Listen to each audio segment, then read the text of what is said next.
சேர்வதேயல் ஆவல் பூமியின் இன்னும் நெருங்கி சேர்வதேயல் ஆவல் பூமியின்.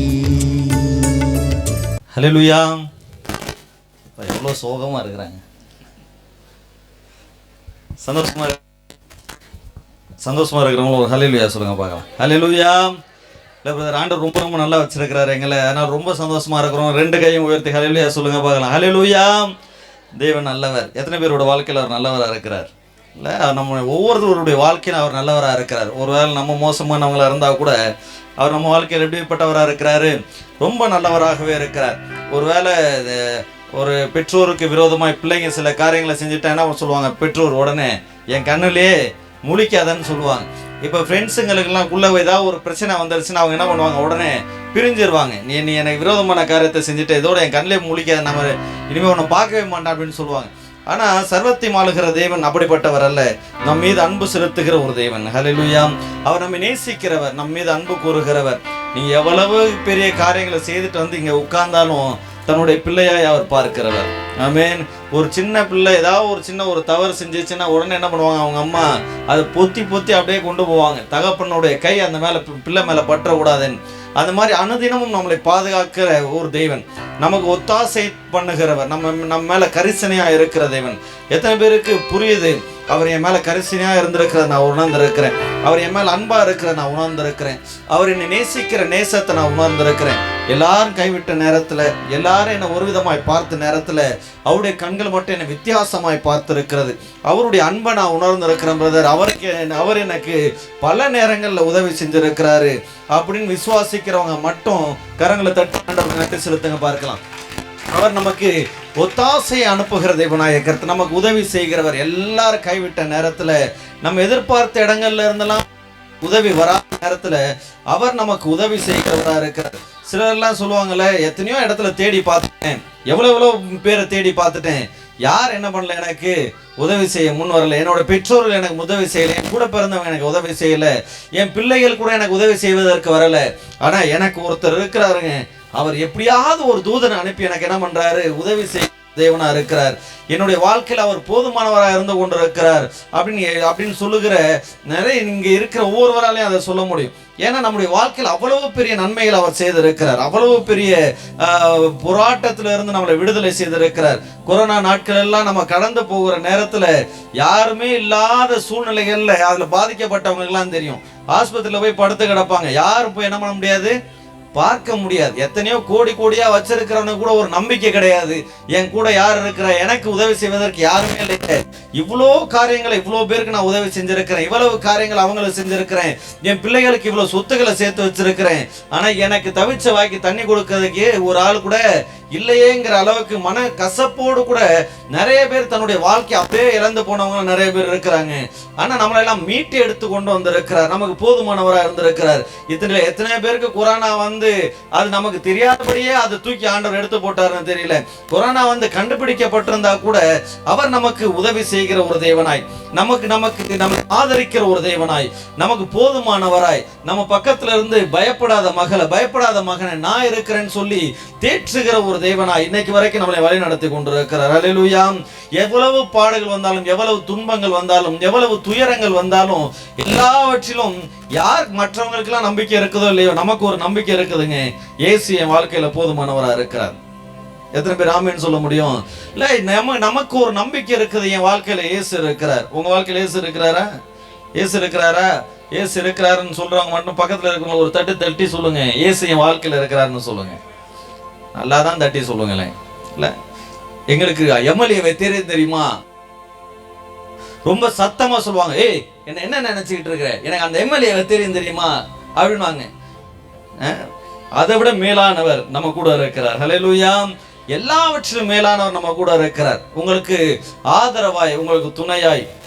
சிலர் வாழ்க்கையெல்லாம் கடந்து போகும்போது ஒரு கஷ்டமான சூழ்நிலை போயிட்டு இருக்கும்போது தான் அவங்களுக்கு தெரியும் எங்களுக்கு உதவி செய்வதற்கு யாருமே முன் வரல. கொஞ்சம் மட்டும் அவங்க கொஞ்சம் ஒத்தாசை பண்ணியிருந்தாங்கன்னா, கொஞ்சம் அவங்க எனக்கு உதவி செஞ்சிருந்தாங்கன்னா, என்னுடைய சகோதரன் கொஞ்சம் எனக்கு சப்போர்ட் பண்ணியிருந்தாங்கன்னா நான் கொஞ்சம் வந்திருப்பேன் பிரதர். அவங்க மட்டும் கொஞ்சம் எனக்கு அந்த அந்த அந்த அந்த பிஸ்னஸ்ல கொஞ்சம் அந்த டைம்ல சப்போர்ட் பண்ணியிருந்தாங்கன்னா இவ்வளவு பெரிய காரியத்தை செஞ்சிருப்பேன். அந்த ஊழியத்தில் அவங்க மட்டும் எனக்கு கொஞ்சம் சப்போர்ட் பண்ணியிருந்தாங்கன்னா என்னோட வாழ்க்கை இப்படி மாறி இருக்கும். என்னுடைய குடும்பத்துக்கு, என்னுடைய பிள்ளையினுடைய காரியத்துக்கு, படிப்பின் காரியத்துக்கு அவங்க கொஞ்சம் சப்போர்ட் பண்ணியிருந்தாங்கன்னா, அவங்க மட்டும் கொஞ்சம் ஒத்தாசை பண்ணியிருந்தாங்கன்னா என்னுடைய பிள்ளையுடைய வாழ்க்கை இப்படி மாறி இருக்கும் அப்படின்னு சொல்லுவாங்க. எதிர்பார்த்த இடங்கள் வராத ஒத்தாசையை, எதிர்பார்த்த இடங்கள்ல இருந்து வராத ஒரு உதவியை தேவன் நமக்கு செய்கிறவரா இருக்கிறார்ல. ஒரு சில நேரங்கள்ல எல்லாரும் தேடி ஓடுவாங்க பாருங்க, கிடைச்சிராதா உதவி, அங்க நமக்கு உதவி கிடைச்சிராதா, இவங்க நமக்கு இந்த காரியத்தை செஞ்சிட மாட்டாங்களா, அவங்க எனக்கு இந்த காரியத்தை செஞ்சிட மாட்டாங்களான்னு தேடி ஓடி அலைவாங்க. ஒரு பீரியட் வந்த உடனே சே யாரும் எனக்கு இல்லை அப்படிங்கிற மாதிரி சோர்ந்து போய் நின்றுவாங்க. பார்த்துருக்கீங்களா? சோர்ந்து அவ்வளோதாங்க, யாரும் இல்லைங்க. சில மனிதர்களுக்கு அப்படிதான், யாரும் கிடையாது, அவர் மட்டும்தான் உதவி செய்கிறவராக இருக்கிறார், அவர் மட்டும்தான். இப்போ சிலருடைய வாழ்க்கையில் ஆண்டவர் இப்படி தான் ஒரு கேமை கொடுப்பார். என்ன செய்வார்னா, உங்களை யாரையும் உங்களுக்கு உதவி செய்ய விடவே மாட்டார். பார்த்துறீங்களா? பக்கத்தில் இருக்கிறவங்களாம் வந்து உதவி செஞ்சுட்டு போவாங்க. ஆனால் உங்களுக்கு என்ன பண்ண மாட்டாங்க, உதவி செய்ய மாட்டாங்க. ஏன்னா அவருக்கு ஒரு ஆசைங்க, என் பிள்ளைக்கு நான் தான் உதவி செய்வேன். எத்தனை பேருக்கு சந்தோஷமா இருக்குது? இது வரைக்கும் யாருமே நான் இது பேர எதிர்பார்த்தேங்க, அவங்க செய்வாங்க இவங்க செய்வாங்கன்னு பார்த்தேன். அவங்கெல்லாம் செய்யல அப்படிங்கிற எண்ணம் உங்களுக்குள்ள இருந்துச்சுன்னா இன்னைக்கு ஆண்டவர் சொல்லுகிறார், யார் செய்யலைன்னா பரவாயில்ல, அவர் உங்களுக்கு செய்வதற்கு வல்லமை உள்ளவர். அவர் உங்களை தேடி வருகிற ஒரு தெய்வமா இருக்கிறார். யார் உங்களுக்கு உதவி செய்யாத நேரத்தில் அவர் உங்களை என்ன பண்றாரு, தேடி வருகிற ஒரு தெய்வமா இருக்கிறார். சங்கீதம் 121:1 சொல்லுகிறது, எனக்கு ஒத்தாசை வரும், சொல்லுங்க, பர்வதங்களுக்கு நேராக என் கண்களை ஏறெடுக்கிறேன் அப்படின்னு சொல்லுகிறார். எனக்கு ஒத்தாசை வரும், எங்க இருந்து வருது, அங்க பரத்துல இருக்கிறேன். தேவனாய கர்த்தர் எனக்கு என்ன பண்ணுகிறார், ஒத்தாசை அனுப்புகிறார். யார் எனக்கு செய்யறாங்களோ இல்லையோ, எனக்கு உதவி செய்வதற்கு ஒருத்தர் இருக்கிறாருங்க. எனக்கு உதவி செய்வதற்கு, என்னை தூக்கி எடுப்பதற்கு, நெருக்கத்தில் இருக்கிற எனக்கு விசாலத்தை உண்டு பண்ணுவதற்கு, குழியில இருக்கிற என்னை தூக்கி எடுப்பதற்கு ஒருத்தர் இருக்கிறார். என்னோட வாழ்க்கையில் அவர் போதுமானவராக இருக்கிறார். சிறு வயது முதல் நான் நம்பிக்கொண்டிருக்கிற ஒரு தெய்வம் எனக்கு இருக்கிறார். அவர் எந்த வியாதியா இருந்தாலும், எந்த பண கஷ்டமா இருந்தாலும், எந்த கடன் தொல்லையா இருந்தாலும், எல்லாவற்றிலும் இருந்து எனக்கு விடுதலை செய்வதற்கு அவர் ஒத்தாசையை அனுப்புகிற ஒரு தெய்வமா இருக்கிறார். ஒருவேளை கடன் பிரச்சனையில என் வாழ்க்கை மூழ்கி கொண்டு இருக்குது, அவ்வளவுதான், இனிமே என்னால் எந்திக்க, என் வாழ்க்கை அத்தோட முடிஞ்சிரும் போல இருக்கு, இந்த கடன்லயே மூழ்கிரும், இந்த வியாதியிலே என்னுடைய வாழ்க்கை மூழ்கிரும் போல இருக்குது, இந்த பிரச்சனைகள்ல என் வாழ்க்கை மூழ்கி அழிஞ்சிரும் போல இருக்குதுன்னு நீங்க நினைச்சீங்கன்னா, இன்னைக்கு ஆண்டவர் உங்களோடு கூட பேசுகிறார். யார் உனக்கு ஒத்தாசையை அனுப்புறாங்களோ இல்லையோ, உனக்கு ஒத்தாசையை அனுப்புகிற ஒரு தேவன் உங்களோடு கூட இருக்கிறார். இந்த ஒலிபெருக்கின் மூலமாய் கேட்டுக்கொண்டிருக்கிற யாருடைய வாழ்க்கையில எந்த விதமான போராட்டத்துக்குள்ள நீங்க கடந்து கொண்டிருந்தாலும், நாளை தினத்துல என்ன நடக்க போகுதுன்னு தெரியல, நாளைக்கு நான் என்ன செய்ய போகிறேன்னு தெரியல, என்னுடைய வாழ்க்கை இந்த மாதிரி கேள்விக்குறியா இருக்குது, எப்படி நான் மீண்டு வர போறேன்னு தெரியல, எல்லாம் என்னை நெருக்கி இருக்கிறது போல இருக்கு, என்னை சூழ்ந்து என்னுடைய ஜீவன் போகிற அளவில் என்னை ஒடுக்கி கொண்டிருக்கிறாங்க, இந்த பிரச்சனை என்னை வாட்டி கொண்டு எப்படி நான் மேல வரப்போறேன்னு தெரியலங்கிற மாதிரி இருந்தீங்கன்னா, எனக்கு என்னை விடுவிப்பதற்கு யாரும் இல்லை, எனக்கு சகாயம் பண்ணுவதற்கு யாரும் இல்லை, எனக்கு உதவி செய்வதற்கு யாரும் இல்லை, நீங்க யோசனை பண்ணிட்டு இருந்தீங்கன்னா, இந்த வார்த்தை கேட்டுக்கொண்டிருக்கிற யாரா இருந்தாலும் சரி, இயேசு என்கிற நாமம் உள்ள ஒருவர் இருக்கிறார். உங்களை அதற்காகவே இந்த உலகத்துல வந்தவர், உங்களுக்காக ரத்தம் சிந்தி ஜீவனை கொடுத்தவர், இதோ சதா காலங்களிலும் ஜீவிக்கிற தேவனாகிய கர்த்தர். நீங்க இயேசு என்கிற ஒரு வார்த்தை உச்சரிக்கும் பொழுது உங்கள் மத்தியில் அவர் தோன்றி விடுகிற ஒரு தேவனா இருக்கிறாருங்க. ஒரு அபாய குரலை போல தன்னுடைய பிள்ளை கூக்குரல் இடும் பொழுது அந்த இடத்துல என்ன பண்ணுகிறார், தேவனாகிய கர்த்தர் வருகிறவரா இருக்கிறார். இயேசுவை பற்றி அறியாத ஒரு மகள் தான் அந்த ஆகார். இயேசுவுக்கும் அவளுக்கும் சம்பந்தம் கிடையாது. சர்வத்தி மாளுகிற தேவனுக்கும் அவளுக்கு என்ன கிடையாது, சம்பந்தமே கிடையாதுங்க. ஒரு சம்பந்தமும் கிடையாது. அவர் யாருன்னு அவளுக்கு தெரியாது. அவ ஆபிரகாம் வீட்டுல வேலை செஞ்சுக்கிட்டு இருந்தா, அவனுக்கு பிள்ளை இல்லாம இருந்துச்சு. அவனை நமக்கு உதவி செய்வதற்கு தேவன் நம்மோடு கூட இருக்கிறவரா இருக்கிறாருங்க. தேவனை பற்றிய ஒரு அறிவு கிடையாது அவளுக்கு சர்வத்தி மாளுகிறவரை பற்றி தெரியாது. அவ ஒரு வீட்டில் அடிமையா இருந்தா, அவளுக்கும் தெய்வத்துக்கும் சம்பந்தம் இல்லாத ஒரு இடத்துல வளர்க்கப்பட்டவள் அவளுடைய வேலையை பார்த்துக்கிட்டு இருந்தாங்க. ஒரு நாள் கல்யாணம் பண்ணி வச்சாங்க, எல்லாம் நடந்துச்சு. அவனுடைய கணவன் என்ன பண்ணா, வனாந்தரத்துக்கு விரட்டி விட்டுட்டான். அந்த வனாந்தரத்தில் அவளுக்கு உதவி செய்வதற்கு யாரும் கிடையாது. அவள் அப்படி அலைந்து திரிந்து கொண்டு இருக்கிறாள். அவ யாரெல்லாம் எதிர்பார்த்தாலோ தெரியல. ஒருவேளை அவளை தேடுவதற்கு ஆட்கள் கிடையாது. அவளை தேடி இவ்வளோ நேரம் ஆகார் இங்கே தானே இருந்தா, எங்கே போனா அப்படின்னு அவளை யாரும் தேடி வரலை. ஆகாருடைய சூழ்நிலை அறிந்தவர்கள் யாரும் அந்த இடத்துல கிடையாது. அவளுக்கு கரிசனை உள்ளவர்களை அவள் மேலே இறக்கப்படுவதற்கு ஆட்கள் கிடையாது. அவளுக்கும் தெய்வத்துக்கும் சம்பந்தமே கிடையாதுங்க. அவள் பாட்டுக்கு வனாந்தரத்தில் சுற்றி திரிந்து கொண்டு இருக்கிறா. அவ்வளவுதான் அவளுடைய வாழ்க்கை முடிய போகுதுங்கிற ஒரு சமயத்தில் அவள் என்ன வார்த்தை சொன்னாலும் தெரியலைங்க. ஆனால் சர்வத்தி மாளுகிற தேவனாய கர்த்தர் அந்த பிள்ளையினுடைய கூக்குரலை கேட்டாலாம். அவருடைய கூக்குரலை அவர் கேட்கிறவராக இருக்கிறார். வானத்திலிருந்து அவளோடு கூட பேசுகிற ஒரு தெய்வமா இருக்கிறாருங்க. அவரை அறியாத ஒரு மகளுக்கு, அவரை தெரியாத ஒருத்திக்கு அவர் என்ன பண்ணுகிறார், அவளோடு கூட பேசும்படிக்கு, அவளை விடுதலை செய்யும்படிக்கு, அந்த வனாந்தரத்தில் அவளை காப்பாற்றும்படிக்கு அந்த இடத்துல இறங்கி வந்த தேவன். நீ எந்த வனாந்தரத்தில் நீ நடந்து கொண்டிருந்தாலும் சரி, எவ்வளவு மோசமான பாதையில் நீங்க நடந்து போய் கொண்டிருந்தாலும் சரி, எவ்வளவு மரண இருளின் பள்ளத்தாக்குகளுக்குள்ள நீங்க போய் கொண்டிருந்தாலும் சரி, உங்களோடு கூட ஒருவர் வருகிறவரா இருக்கிறார். ஹல்லேலூயா. நீங்க ஒரு வார்த்தை மட்டும் கூப்பிடுங்களேன், இயேசுவேன்னு சொல்லி பாருங்க. அவர் உங்கள் மத்தியில் வருகிறவரா இருக்கிறார். உங்க வீட்டுக்குள்ள வருகிறவரா இருக்கிறார். உங்களை தேடி வருகிற ஒரு தெய்வமா இருக்கிறாருங்க. உங்களுடைய கரத்தை பிடித்து தூக்கி விடுகிற ஒரு தெய்வமா இருக்கிறார். பயப்படாதே திகையாதே என்று சொல்லுகிற ஒரு தேவனா இருக்கிறாருங்க. அவரை போல ஒரு நல்ல தேவன் உலகத்துல சொல்லுங்க கிடையாது. 38 வருஷமாய் அந்த பெரும் அந்த பாடுகளோடு கூட எப்பொழுது அந்த பெதஸ்தா குலத்தை தேவதூதன் வந்து கலக்குவான், நான் எப்போ போய் இறக்குவேன்னு இறங்கி எனக்கு சுகமாகும்னு சொல்லி அந்த வியாதியோடு இருக்கிற மனுஷன் ஒவ்வொரு நாளும் அந்த குலத்தை என்ன பண்ணிட்டு இருக்கிறான், பார்த்து கொண்டு இருக்கிறான். ஒருவேளை ஒரு 30 வயசுல போயிருந்தானா, இன்னைக்கு போய் இறங்கிடல, நாளைக்கு போய் இறங்கிடலான்னு ஒவ்வொரு நாளும் எதிர்பார்த்து கொண்டு இருக்கிறான். எப்படா அந்த குளம் கலங்கும், நான் போய் அதில் போய் இறங்கலாம் அப்படின்னு சொல்லி எதிர்பார்க்குறாங்க. ஒரு நாள் போச்சு, 2 நாள் போச்சு, 1 வாரம் போச்சு, 2 வாரம் போச்சு, நாட்கள் கடந்துகிட்டே இருக்குது. இவனுக்கு பின்னாடி வியாதியோட வராங்க. அவனை தூக்கி கொண்டு போய் அந்த குளத்துக்குள்ள போட்டோன்னு அவன் சுகமாகி நடந்து போய்கிட்டே இருக்கிறான். அவர்களுடைய வாழ்க்கையில் அற்புதங்கள்லாம் நடந்துகிட்டு இருக்குது. அவனை சுற்றி பார்க்கிறான். எல்லா இடமும் அற்புதங்கள் நடக்குது, அதிசயங்கள் நடக்குது. ஆனா அவனுக்கு உதவி செய்வதற்கு யாரும் கிடையாது. அவன் சொல்லுகிறான், என்னை கொண்டு போய் அந்த இடத்துல போடுவதற்கு யாரும் கிடையாது, என்னை விசாரிப்பதற்கு ஆட்கள் கிடையாது, எனக்கு உதவி செய்வதற்கு ஆட்கள் கிடையாதுன்னு அவனுடைய மன குமுறலை அவன் வெளிப்படுத்துகிற ஒரு காரியத்தை பார்க்கிறோம். அவனுக்கு உதவி செய்வதற்கு யாருமே கிடையாதுங்க. அந்த மாதிரி தான் அவன் இந்த இடத்துல படுத்து கொண்டு இருக்கிறான். அவன் படுத்து அங்க இடத்துல அப்படியே பார்த்துக்கிட்டு இருப்பான். தேவதூதன் வந்து அந்த குளத்தை கலக்குவாரு. இவன் இப்படியே தடுமாறி அப்படியே தவண்டுகிட்டு இப்படி ஒரு 2 ஸ்டெப் எடுத்து வைக்கிறதுக்குள்ள வேகமா போய் ஒருத்தன் விழுவான். அவனுக்கு சுகமாயிரம் போய்கிட்டே இருப்பாங்க. இந்த காரியத்தை அவன் பார்த்து பார்த்து பழகி போனானுங்க. காலங்கள் கடந்து போக அவனுடைய இருதயத்துக்குள்ள அந்த வியாகுலங்கள் அதிகமாயிடுச்சு. அவனே வருத்தி கொள்கிறான், எனக்கு உதவி செய்வதற்கு யாரும் கிடையாது, எனக்கு உதவி செய்வதற்கு யாருமே கிடையாது, என்னை இந்த பிரச்சனையில இருந்து விடுதலை செய்வதற்கு யாருமே கிடையாது, என்னை தூக்கி எடுப்பதற்கு யாருமே கிடையாது, எனக்கு ஒத்தாசை பண்ணுவதற்கு யாருமே கிடையாது அப்படிங்கிற ஒரு முடிவுக்கு அவன் வந்துட்டான். அவன் தினமும் அந்த இடத்துல படுத்து கிடக்கிறான். அவனை விசாரித்து அவனுக்கு உணவு கொடுப்பதற்கு ஆட்கள் கிடையாது. அவன் அப்படியே சோர்ந்து போனவனாய் கிடக்கிறாங்க. ஒருவேளை பல வருடங்களா எதிர்பார்த்து இன்னும் எனக்கு ஒத்தாசை வரல, இன்னும் எனக்கு உதவி வரல, இன்னும் என்னை விசாரிப்பதற்கு யாரும் வரல, இன்னும் என்னை தூக்கி எடுப்பதற்கு யாரும் வரல அப்படின்னு நீங்க யோசனை பண்ணிட்டு இருந்தீங்கன்னா, இத்தனை வருஷமாய் பாடுகளோடு அனுபவித்து கொண்டிருந்த அந்த வியாதியஸ்தனுக்கு சர்வத்தி மாளுகிற தேவனாய கர்த்தர் இயேசுவானவர் அந்த இடத்துக்குள்ள கடந்து போகிறார். அந்த பெதஸ்தா இடத்துக்குள்ள அவர் கடந்து போகும் பொழுது எத்தனையோ வியாதியஸ்தர்கள் இருந்தாங்க, எத்தனையோ வியாதிக்காரங்க இருந்தாங்க.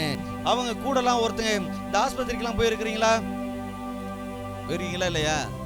போயிருக்கீங்களா? பரவாயில்ல, நிறைய பேர் ஆஸ்பத்திரிக்கு போகாம இருக்கிறீங்களே. இல்லைங்க, நீ வியாதியோட போகணும்னு சொல்லலை, யாரையா பார்க்கறதுக்காக போயிருக்கிறீங்களா? விசாரிக்க போயிருக்கிறீங்களா? அந்த வியாதிக்காரங்களை பார்க்கறதுக்கு என்னெல்லாம் கொண்டு போவீங்க சொல்லுங்க? ஐயா, எதையும் கொண்டு போக மாட்டோம்.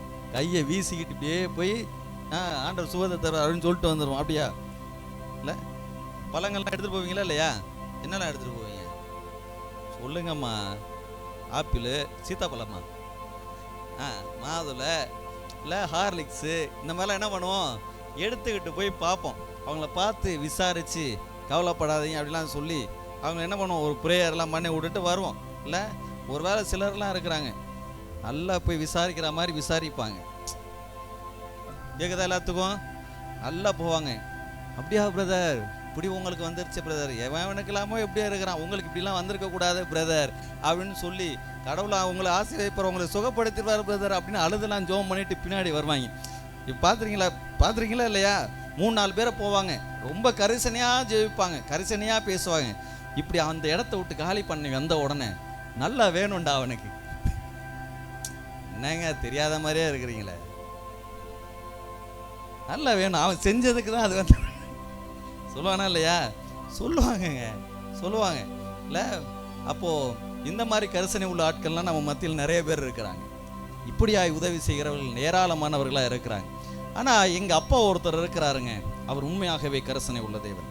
இல்லை ஒவ்வொரு பெட்டையும் நீங்கள் பார்க்கும்பொழுது அங்கே 2-3 பேர் சூழ்ந்து இருப்பாங்க. அவனுடைய தாய் தகப்பன், அவனுடைய பெற்றோர், இல்லாட்டி அவனுடைய கூட பிறந்தவங்க யாராவது என்ன பண்ணிட்டு இருப்பாங்க, அந்த வியாதியஸ்தனுக்கு சோறு ஊட்டிகிட்டு இருப்பாங்க, ஏதோ ஒரு ஹெல்ப் பண்ணிகிட்டு இருப்பாங்க, காலை தொடச்சி விட்டுக்கிட்டு கையை தொடச்சி விட்டுக்கிட்டு ஏதோ ஒரு காரியத்தை செஞ்சுட்டு இருப்பாங்க. ஒவ்வொரு வியாதியஸ்தனும் ஒவ்வொரு பெட்டில் இருக்கும்போது போய் ஒவ்வொருத்தர் பக்கத்தில் நின்று ஏதோ ஒன்று செஞ்சுட்டு இருப்பாங்க. சில பெட்டில் பார்த்தீங்கன்னா ஆளே இருக்க மாட்டான், அவன் மட்டும் அனாதையை போல படுத்து கிடப்பான். பார்த்துருக்கீங்களாங்க? அவனை உதவி செய்வதற்கு யாரும் கிடையாது, அவனை தேற்றுவதற்கு ஆட்கள் கிடையாது, அவனை விசாரிப்பதற்கு ஆட்கள் கிடையாது, அப்படியே கிடப்பாங்க. சிலருடைய குடும்பத்திலலாம் பார்த்தீங்கன்னா அண்ணன் தம்பி கூட பிறந்தவங்க அவ்வளோ பேர் இருப்பாங்க. அவன் கஷ்டத்தில் உதவி செய்வதற்கு ஒருத்தன் கூட வரமாட்டான்.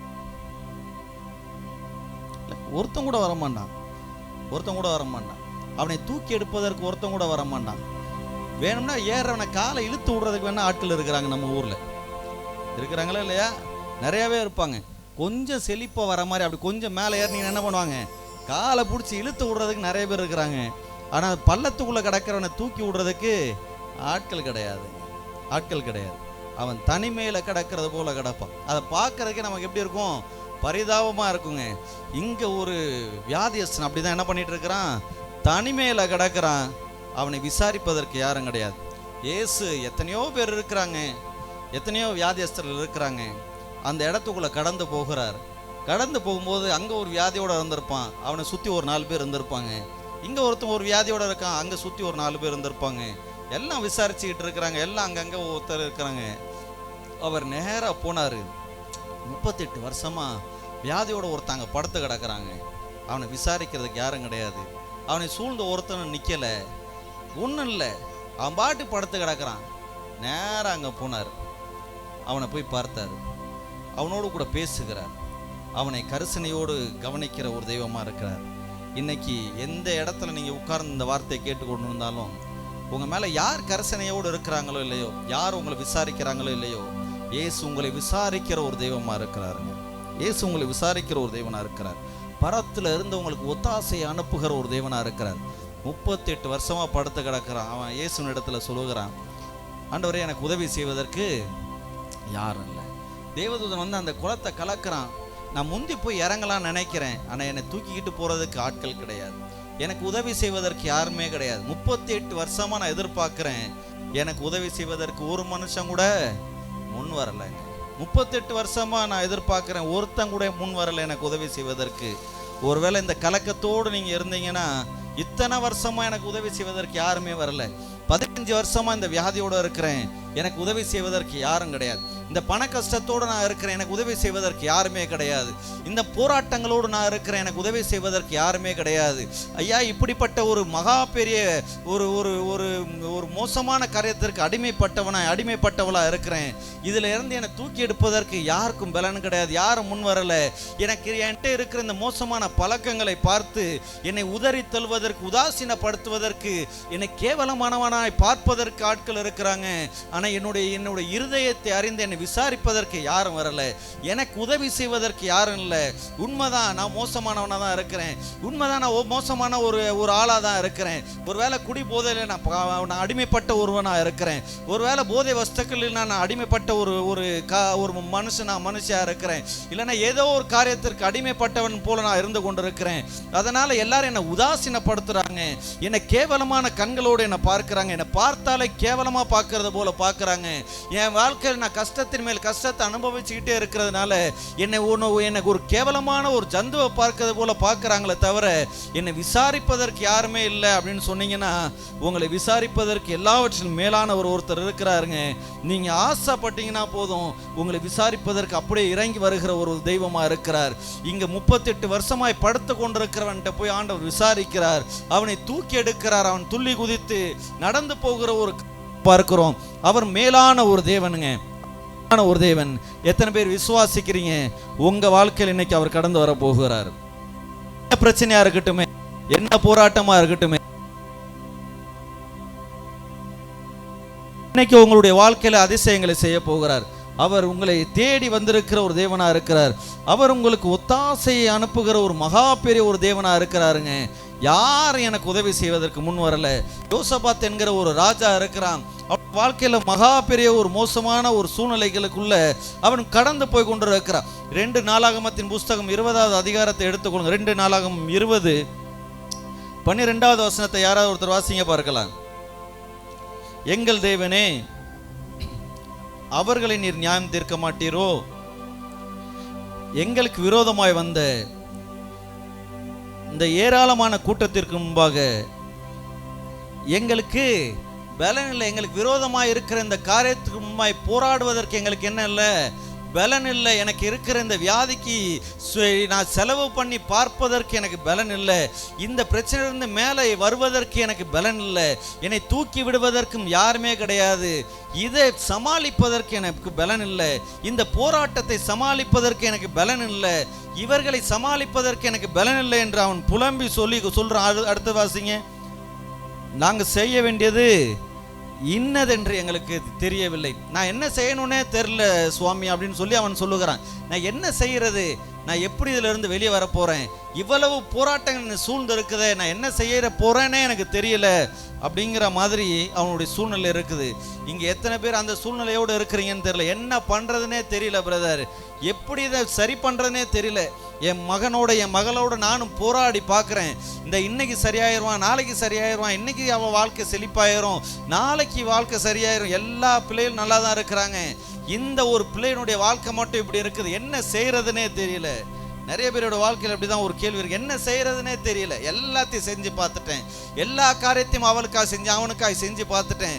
நான் போகாத டாக்டர் கிடையாது, நான் பார்க்காத டாக்டர் கிடையாது, என் பிள்ளைக்காக நான் செலவு பண்ணாத பணம் கிடையாது. அவ்வளவு காரியத்தை நான் பண்ணி பார்த்துட்டேன்.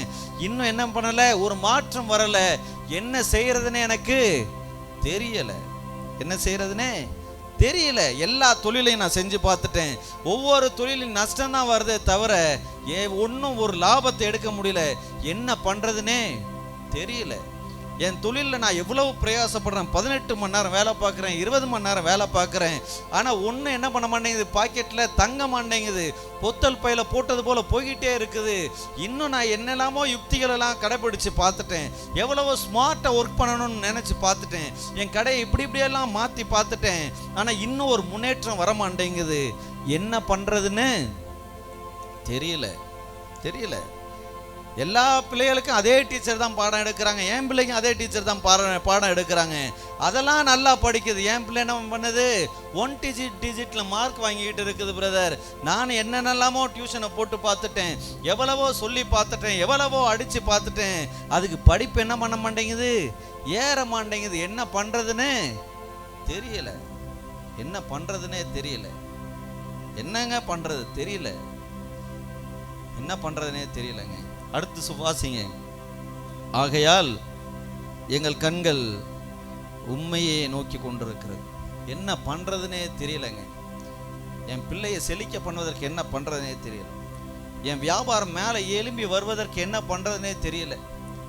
என்ன செய்கிறதுனே தெரியல. எல்லாத்தையும் செஞ்சு பார்த்துட்டேன், எல்லாத்தையும் போராடி பார்த்துட்டேன், எல்லா வழிகளையும் எல்லா யுக்திகளையும் கையாண்டு பார்த்துட்டேன். என்ன செய்கிறதுனே தெரியல. என் கணவன் மாறணும் நான் எவ்வளவோ பிரயாசப்பட்டு பார்த்துட்டேன், என்னெல்லாமோ செஞ்சு பார்த்துட்டேன். இந்த குடி போதையிலிருந்து வெளியே வரணும் எவ்வளவோ போராடி பார்த்துட்டேன், எவ்வளவோ ட்ரீட்மெண்ட்டுக்கெல்லாம் கூட்டிகிட்டு போய் பார்த்துட்டேன். இன்னும் மாறல. என்ன செய்கிறதுனே தெரியலங்க. என்ன செய்கிறதுனே தெரியல. பிள்ளைகளை குறித்ததான கலக்கம். என்ன செய்கிறதுனே தெரியலங்க. என்ன செய்யறதுனே தெரியல. அவன் சொல்லுகிறான், என்னன்னே செய்யறதுன்னு தெரியலன்னா உடனே அவனுடைய கண்கள் யாரை பார்த்துக்கிட்டு இருக்குதான்? நாங்கள் உண்மையே பார்க்கிறோம் ஆண்டவரை. இன்னைக்கு இதை கேட்டு கொண்டிருக்கிற உங்களுடைய வாழ்க்கையில என்ன செய்யறதுனே தெரியாத ஒரு சூழ்நிலை இருந்தீங்கன்னா உங்களுக்கு ஒரே ஆப்ஷன் தாங்க, ஒரே ஆப்ஷன் தான், ஒரே காரியம்தான். உங்களுடைய கண்கள் யாரை பார்க்கணும்? இயேசுவை பார்க்கணும். என் பிள்ளை வாழ்க்கைக்காக என்ன செய்யறதுனே தெரியலங்க, என் குடும்ப வாழ்க்கைக்கு என்ன செய்யறதுனே தெரியல, கணவனுக்கும் மனைவிக்கும் எப்போ பார்த்தாலும் பிரச்சனை வந்துகிட்டே இருக்குது, ஏதோ ஒரு போராட்டம், என்ன செய்யறதுனே தெரியல. இன்னைக்கு முடிவுக்கு வந்துடும், நாளைக்கு ஒரு முடிவுக்கு வரும்னு பார்க்குறேன், என்ன செய்யறதுனே தெரியல. வீட்டுக்குள்ள சமாதானமே கிடையாது, எப்போ பார்த்தாலும் சண்டை, எப்போ பார்த்தாலும் ஏதாவது ஒரு பிரச்சனை, என்ன செய்யறதுனே தெரியல. போராட்டம் ஒவ்வொரு நாளும் அதிகமாகிட்டே இருக்குதுங்க, என்ன செய்யறதுனே தெரியல. இந்த வியாதியின் கொடிமை அதிகமாகிட்டே இருக்குது, என்ன வியாதினே கண்டுபிடிக்க முடியல. எத்தனையோ டாக்டரை போய் பார்த்துட்டேன், எவ்வளோ பிளட் டெஸ்ட் எடுத்துட்டேன், எத்தனையோ விதமான காரியங்களை செஞ்சு பார்த்துட்டேன், இனி என்ன செய்யறதுனே தெரியலையா, இனி என்ன செய்யறதுனே தெரியல. என் பிள்ளைக்கு எங்கெங்கெல்லாமோ வேலையை வாங்கி கொடுத்து பார்த்துட்டேன், ஒரு மாசத்துக்கு மேலே என்ன பண்ண மாட்டேங்கிறான், வேலை செய்ய மாட்டேங்கிறான், இனி யார்கிட்ட போய் நிற்கிறதுன்னு தெரியல.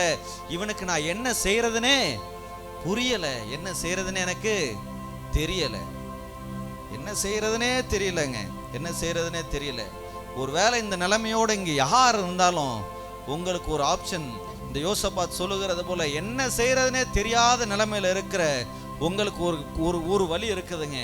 எதுவுமே செய்யறது முடியலன்னா, எதுவுமே செய்யறதுக்கு தெரியலன்னா ஒரே ஆப்ஷனுங்க, உங்களை படைத்தவர் ஒருத்தர் இருக்கிறார், உங்களை கண்ணோக்கி பார்க்கிற ஒருத்தர் இருக்கிறார். அந்த வனாந்தரத்தில் அந்த ஆகார பார்த்தார் பாருங்க, அவ அழகா பேர் வைக்கிறா, என்னை காண்கிற தேவன், நீர் என்னை காண்கிற தேவன் அப்படின்னு ரொம்ப அழகா சொல்வா. அந்த மாதிரி இன்னைக்கு உங்களுக்கு உதவி செய்வதற்கு யாருமே இல்லை, என்ன செய்யறதுனே தெரியல. எத்தனையோ பேர் எனக்கு அப்படி எப்படின்னு சப்போர்ட் பண்ணி கூட பார்த்துட்டாங்க, இன்னும் எதுவும் மாறல, என்ன செய்யறதுனே தெரியலன்னா உங்களுக்கு ஒரே ஒரு ஆப்ஷன் தான், இயேசுவை பார்க்கிறத தவிர வேற காரியமே இல்லைங்க. எவ்வளவோ போராடி பார்த்துட்டேன், எங்கெங்கெல்லாமோ போய் பார்த்துட்டேன், எல்லா இடத்துக்கும் அலைஞ்சு திரிஞ்சு பார்த்துட்டேன், ஒரு மாற்றமும் வரல. உங்களை மாற்றத்தை உண்டு பண்ணுவதற்கு ஒருத்தர் இருக்கிறாருங்க, உங்களை கை பிழித்து தூக்கி விடுவதற்கு ஒருத்தர் இருக்கிறாரு. அந்த சங்கீதக்காரன் சொல்லுகிறது போல, எனக்கு ஒத்தாசை வரும் பர்வதங்களுக்கு நேராய் என் கண்களை ஏறெடுக்கிறேன். இங்கே இவன் அதை தான் சொல்றான், எனக்கு என்ன செய்யறதுனே தெரியல, அதனால எங்களுடைய கண்கள் என்ன பண்ணுது, உங்களையே நோக்கி பார்த்துக்கிட்டு இருக்குது. இல்லை ரொம்ப அழகா எழுதியிருப்பாங்க, வேலைக்காரனுடைய கண்கள் யாரை நோக்கி பார்க்குதான், எஜமானுடைய கரத்தை நோக்கி பார்க்கிறது போல வேலைக்காரனுடைய கண்கள் எஜமாட்டின் கரத்தை நோக்கி பார்க்கிறது போல நாங்கள் என்ன பண்றோம், உங்களையே நோக்கி பார்த்துக்கிட்டு இருக்கிறோம். இன்னைக்கு அந்த ஒரு காரியத்தை மட்டும் சொல்லுங்களேன், பரத்திலிருந்து உங்களுக்கு ஒரு ஒத்தாசையை அனுப்புகிற தேவனாகிய கர்த்தர், பரத்திலிருந்து உங்களுக்கு ஒரு ஒத்தாசையை அனுப்புவாருங்க, பரத்திலிருந்து ஒரு ஒத்தாசையை அனுப்புவார். ஒரு மனுஷனும் உங்க வாழ்க்கையை மாற்ற முடியாது, ஒரு மனுஷனும் நினைச்ச உங்களுடைய பிள்ளையோடைய வாழ்க்கையை மாற்ற முடியாது, ஒரு மனுஷன் நினைச்ச உங்களுடைய வியாபாரத்தின் தலையெழுத்தை மாற்ற முடியாது, ஒரு மனுஷன் உங்க குடும்ப நிலைமையை மாற்ற முடியாது. ஆனா உங்களுடைய வாழ்க்கையை முழுவதுமாய் மாற்றி போடுவதற்கு ஒருத்தர் இருக்கிறாருங்க. ஒரு நிமிஷத்துல ஒரு நாள் இரவுல மொத்தமா மாற்றி போடுவதற்கு வல்லமை படைத்த ஒருத்தர் இருக்கிறாரு.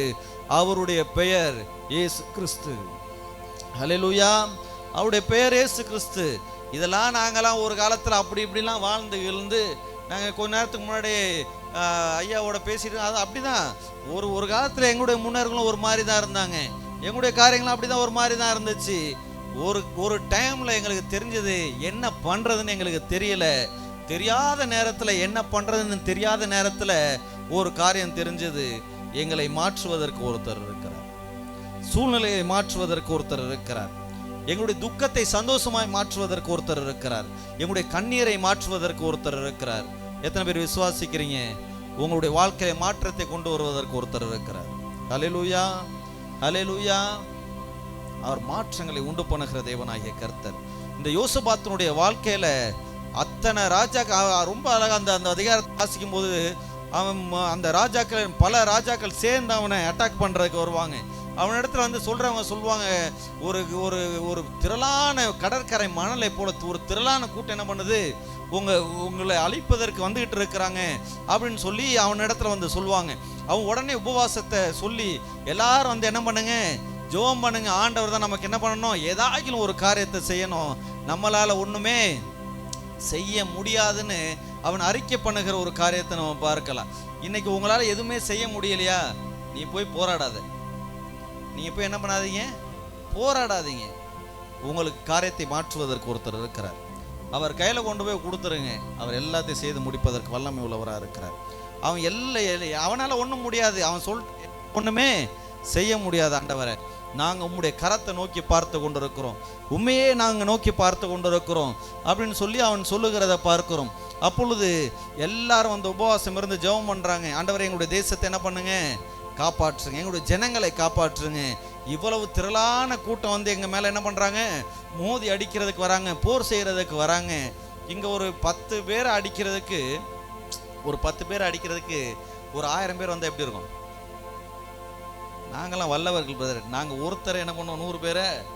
யாரும் அப்படிலாம் இருக்கிறீங்களா? இங்கே இருக்கிறீங்களா? இல்லை. அப்போ ஒரு 10 பேர் அடிக்கிறதுக்கு ஒரு 1000 பேர் வந்தால் எப்படி இருக்கும்? அந்த மாதிரி இந்த சின்ன கூட்டங்க, இந்த கூட்டம், இந்த ஜனங்களுடைய கூட்டம் சின்ன கூட்டம். ஆனால் இவர்கள் அடிப்பதற்கு ஒரு திரளான கூட்டம் வந்து கொண்டு இருக்கிறது. இவங்க சொல்கிறாங்க, ஆண்டவரே என்ன செய்கிறதுன்னு எங்களுக்கு தெரியலை, அதனால் நாங்கள் என்ன பண்ணுறோம், உங்களையே நோக்கி பார்த்து கொண்டிருக்கோம். எங்களால் போராட முடியாது, நாங்கள் போராடி இதை ஜெயிக்க முடியாது, நாங்கள் போராடி இதில் ஒரு மாற்றத்தை உண்டு பண்ண முடியாது. அதனால் நாங்கள் என்ன பண்ணுறோம், எங்களுக்கு வேறு வழியே கிடையாது. நாங்கள் என்ன பண்ணுறோம், உங்களையே நோக்கி பார்த்து கொண்டிருக்கிறோம். ஆண்டவர் அவர்களிடத்துல பேசுகிறார். தீர்க்கதரிசி ஒருத்தன் எழும்பி பேசுகிறார், நான் உங்களுக்காக என்ன பண்ணுவேன், யுத்தம் பண்ணுவேன் அப்படின்னு ஆண்டவர் சொல்லுகிறார். நான் உங்களுக்காக யுத்தம் பண்ணுறேன்டா அப்படின்னு சொல்லி ஆண்டவர் பேசுகிறத பார்க்குறோம். இவங்க அது ஒரு பெரிய சப்ஜெக்டு. எவ்வளோ நேரம்?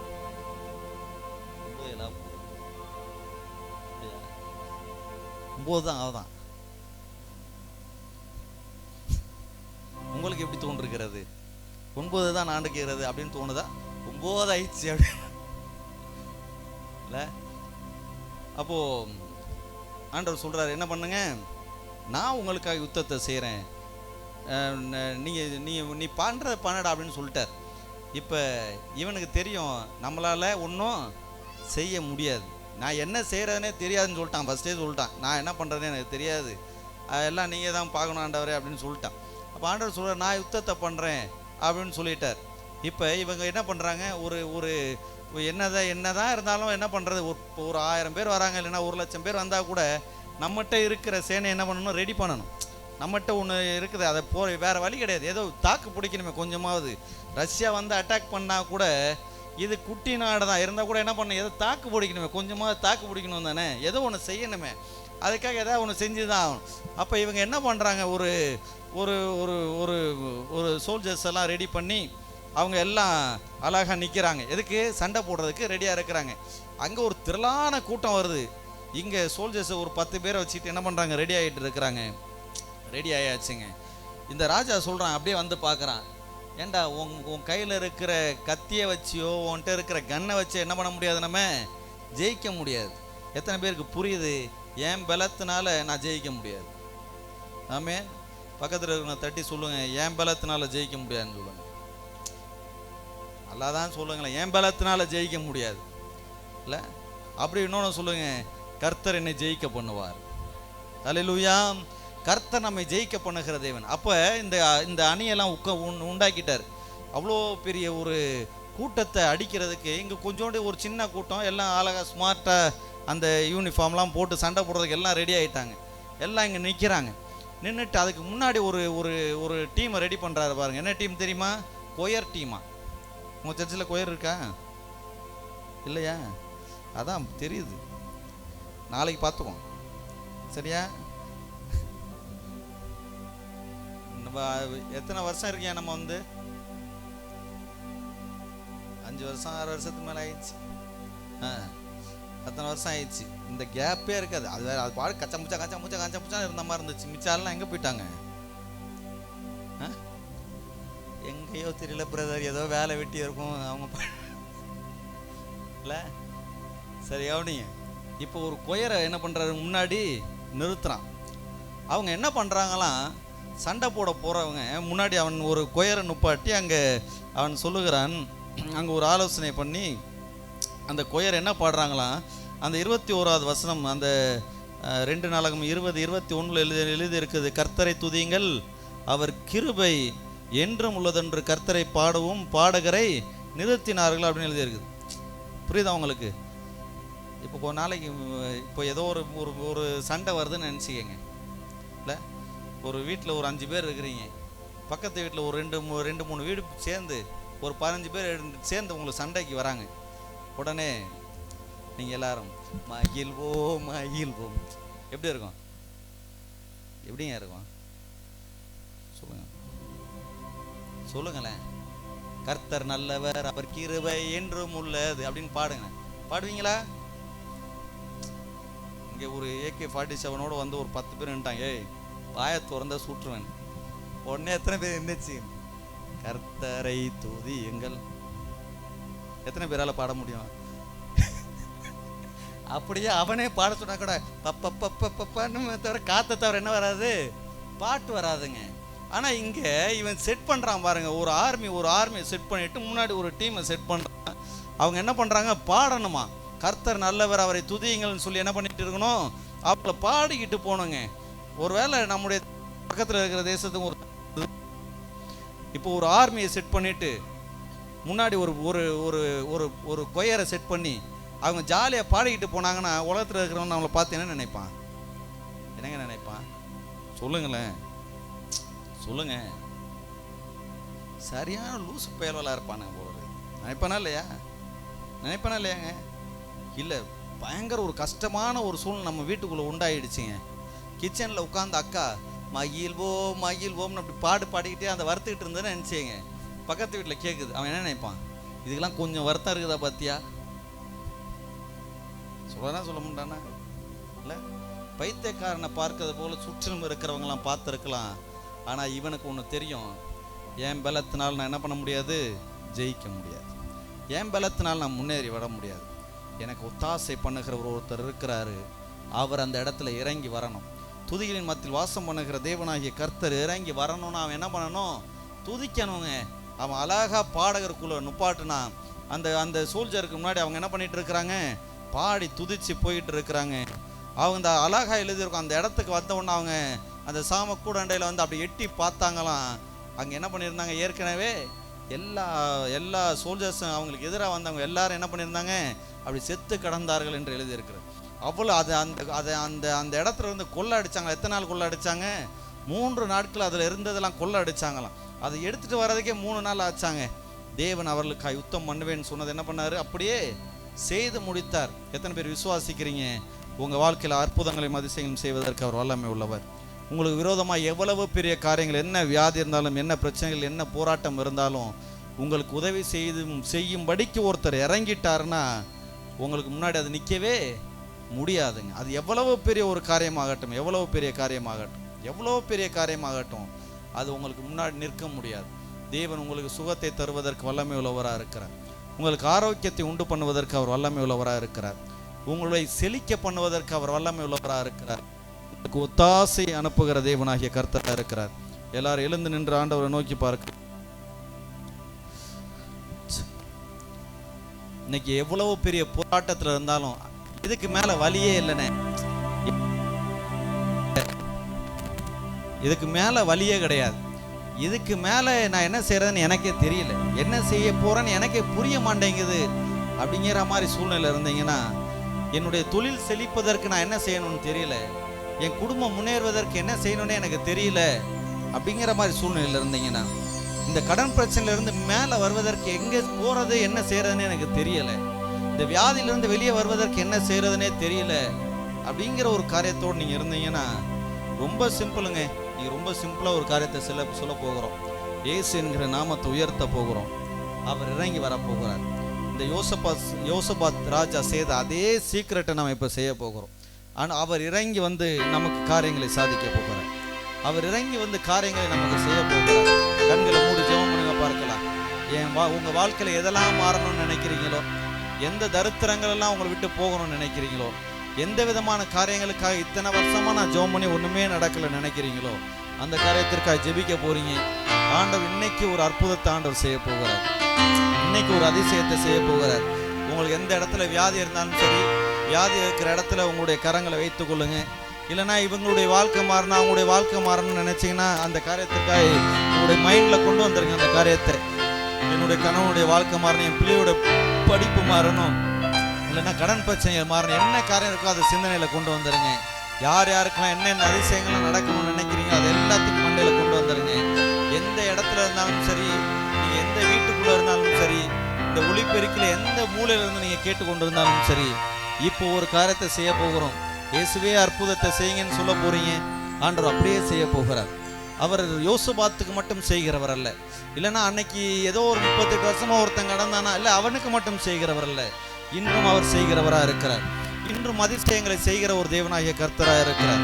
இன்றும் அற்புதங்களை செய்கிறவராக இருக்கிறார். இன்னைக்கும் அவர் ஜீவிக்கிற ஒரு தெய்வமா இருக்கிறாருங்க.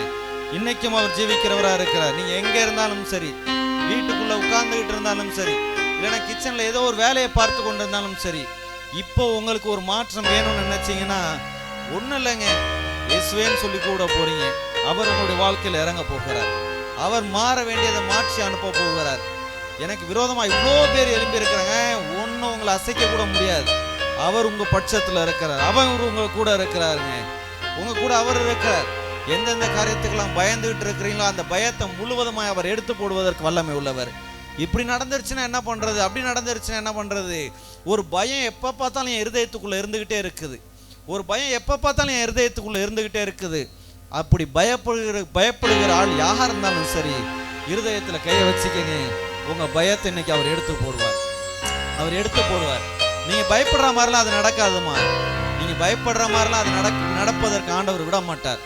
உங்கள் வாழ்க்கையில் அவர் அற்புதத்தை செய்வதற்கு வல்லமை உள்ளவர். ஏதோ சர்ச்சைக்கு போயிட்டு இருக்கிறாங்க அவங்களுக்கு மட்டும் இல்லை, யாருக்காக இருந்தாலும் அவர் செய்வதற்கு வல்லமை உள்ளவர். ஏன்னா அவர் நமக்காக ரத்தம் சிந்தி ஜீவனை கொடுத்தார். நமக்காக அவர் ரத்தம் சிந்தி இருக்கிறாருங்க. நமக்காக அவர் ரத்தம் சிந்தி இருக்கிறார். நமக்காக அவர் அற்புதங்களை செய்கிற தேவனா இருக்கிறார். கண்களை மூடி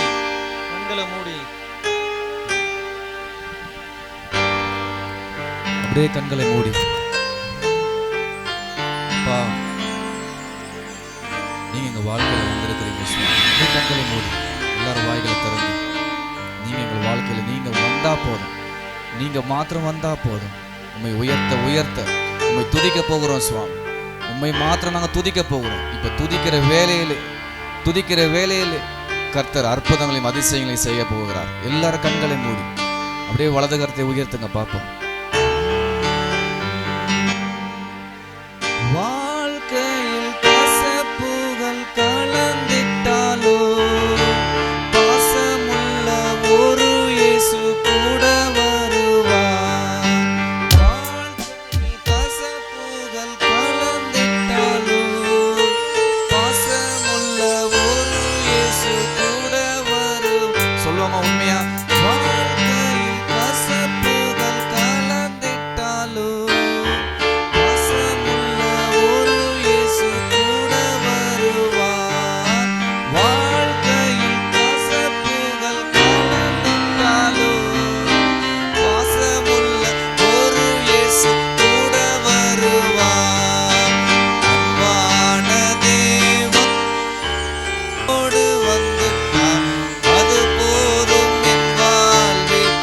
விசுவாசமா சொல்லாம வந்துட்டாரு. அன்பான தேவன் என்னோடு வந்துட்டார். அது போ எல்லாரும் கண்களை மூடி.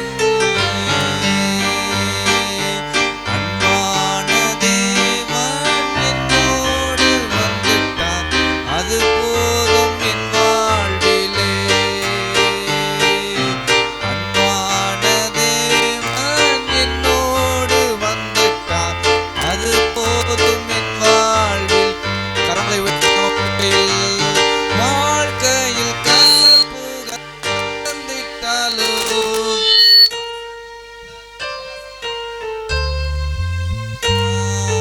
வாழ்க்கையில் கசப்புகள் கலந்திட்டாலும் பாசமுள்ள ஒரு இயேசு கூட வருவார்.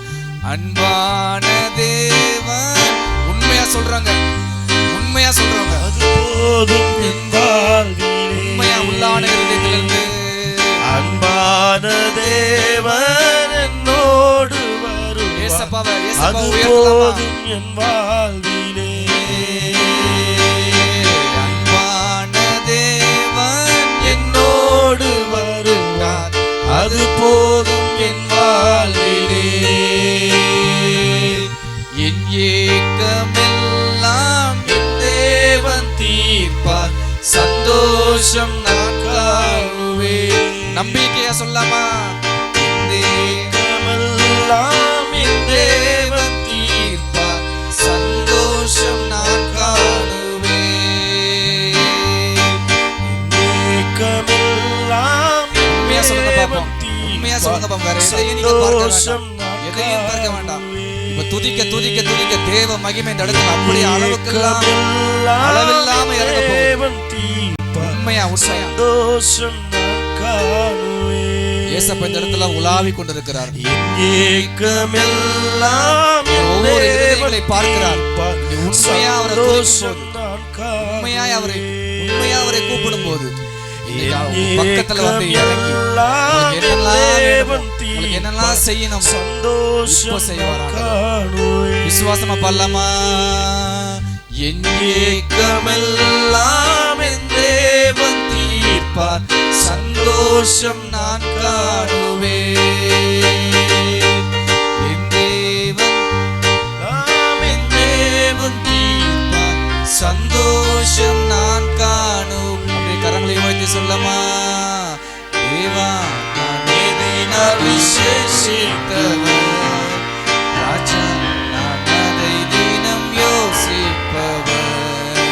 தேவா நான் எதினால் விசேஷித்தவர், ராஜா நான் அதை தினம் யோசிப்பவர். எதினா இது எதினா நீர் என்னோடு வருவதினா, எதினா இது எதினா நீர் என்னோடு இருப்பதினா. உண்மையா சொல்றங்க. வாழ்க்கையில் கசப்புகள் கலந்திட்டாலோ பாசமுள்ள ஒரு இயேசு கூட வருவான்.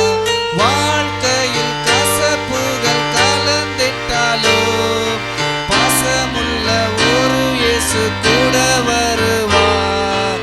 அன்பான தேவன் என்னோடு வந்துட்டார், அது போதும் என் வாழ்விலே.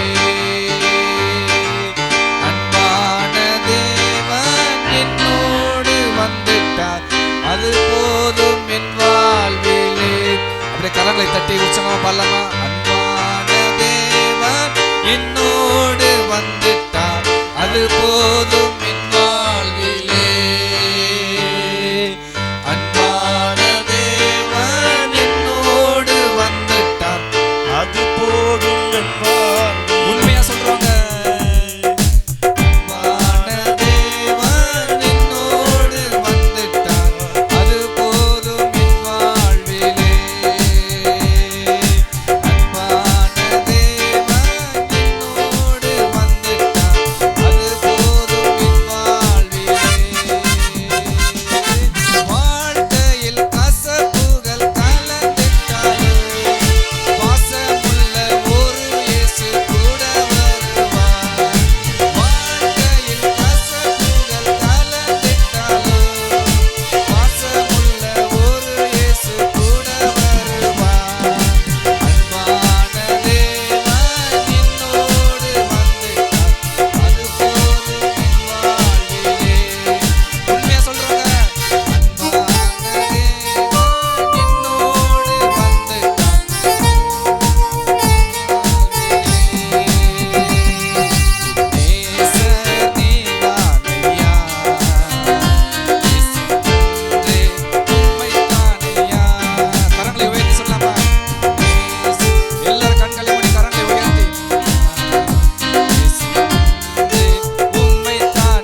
ஹalleluya. வாய்களை திறந்து இயேசுவே உமக்கு நன்றி சுவாமி, இயேசுவே உமக்கு நன்றி சுவாமி. ஹalleluya, ஹalleluya, ஹalleluya, ஹalleluya. மட்டுமா எங்களை நடத்துவதற்காக நன்றி ஆண்டவரே. எத்தனையோ எதிர்பார்ப்புகளோடு வந்தோம் நாங்கள். இன்றைக்கு ஏதோ ஒரு மாற்றத்தை என் வாழ்க்கையில் உண்டு பண்ணியிருக்கிறதுக்காக நன்றி ஆண்டவரே. கண்டிப்பாக நான் விசுவாசிக்கிறேன், அந்த வண்ணமாக நான் திரும்பி போகணும். ஒரு சின்ன ஒரு அசைவை நீ உண்டு பண்ணினதற்காக நன்றி. உங்களை பார்க்கும் பொழுது எலியா பார்த்த அந்த கையளவு மேகத்தை நான் பார்க்கிறேன். இன்னைக்கு ஒரு வேளை கையளவு மேகம் தான் ஆண்டவரே எனக்கு தெரியுது அப்படின்னு நீங்க நினைக்கலாம். பெருமலையின் இரைச்சல் சத்தம் பின்னாடியே வந்து கொண்டு இருக்கிறதுக்காக நன்றி ஆண்டவரே. பெரிய காரியத்தை இன்னைக்கு நீங்க தொடங்கியிருக்கிறீங்க. ஒரு பெரிய ஒரு மாற்றத்தை, ஒரு பெரிய ஒரு பெருவலை இரைச்சலை காதில் கேட்கும்படி செய்ய போறதற்காக நன்றி.